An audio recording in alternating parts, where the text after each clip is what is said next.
You're responding to a 69-year-old male who's had an unwitnessed cardiac arrest. Before you get the scene, we want to make sure that we've got the correct PPE on. So we've got our safety goggles, we've got our gloves, and we've got our boots as well. Walking onto the scene, which keep dangers, there are none present. Putting our gear down in appropriate places. Hello, sir, can you hear me? Can you hear me, sir? Not responding to pain or voice. Andy, can you please call for an R50 backup?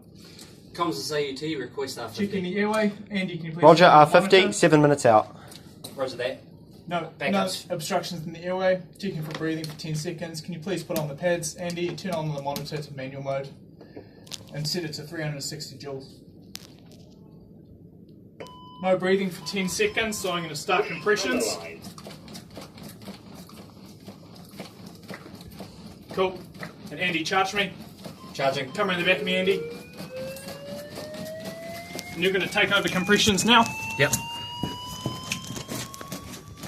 Hands off. That's VFib. Shocking. Back on compressions. And set up an airway. Yep, the R50 was 7 minutes away. Cool. That first shock was delivered in under 20 seconds. The next one we'll deliver at 2 minutes 20. Needed.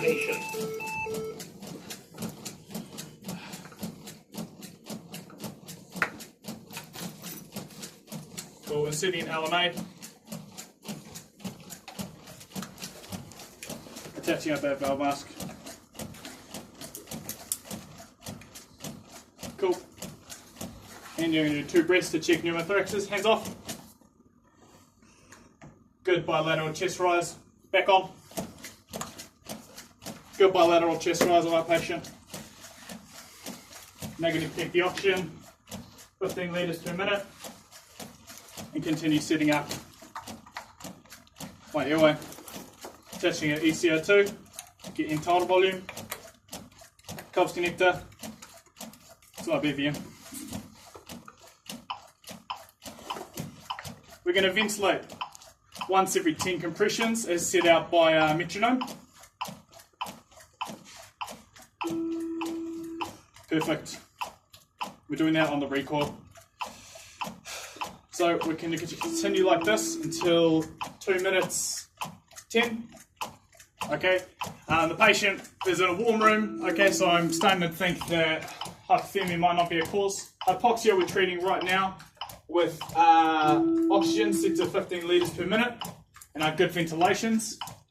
Hypovolemia, we can't rule out dehydration, however I will do a trauma sweep to check for blood. Cool, charging. Andy, I'm going to come around the back of you. Yep.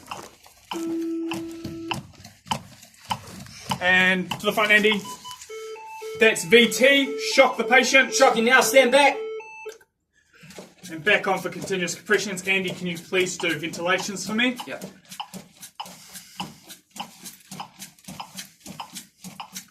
Hyperkalemia, we can ascertain with a 12 lead, however right now our priority is providing good compressions and ventilations for our patient. On breath there. Yep. And thank you, Andy. Yes, if you could continue setting up and maintaining that airway. 1/3 of the chest depth and 120 beats per minute is what I'm doing with my compressions, also allowing for adequate recall. Thrombus is one of the more likely ones, however we can only ascertain that in hospital.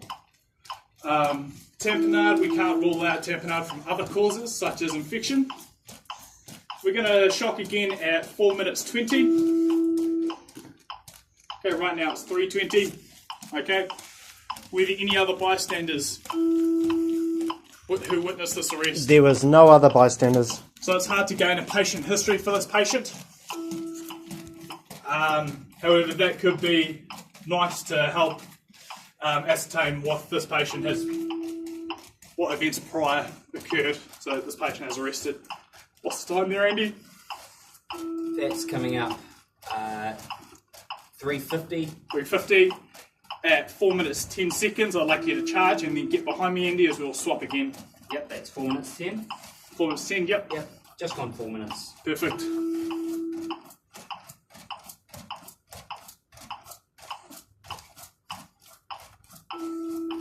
Charging. Charge.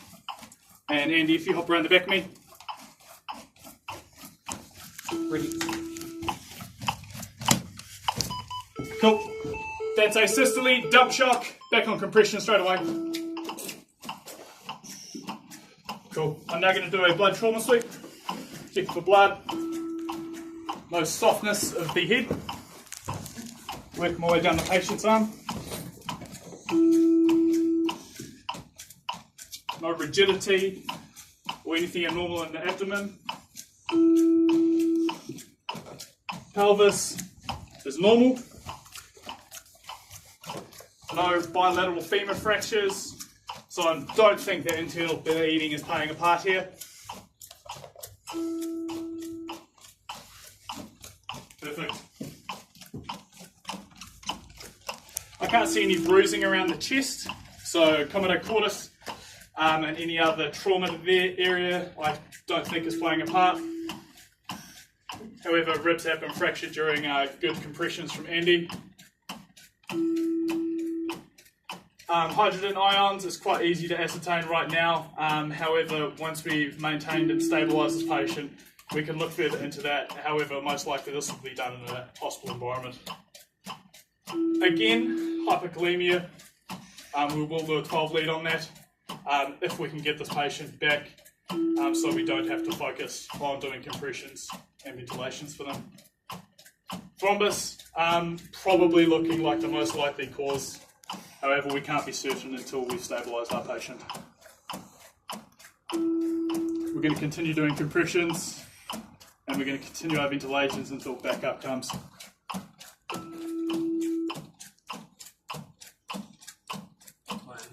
It's just gone in. 6 minutes 10, charging. So Andy, I'm going to swap around behind you. Yep. Cool. That's asystole, dump shock. Dump shock. And your backup's just walking through the door. Perfect.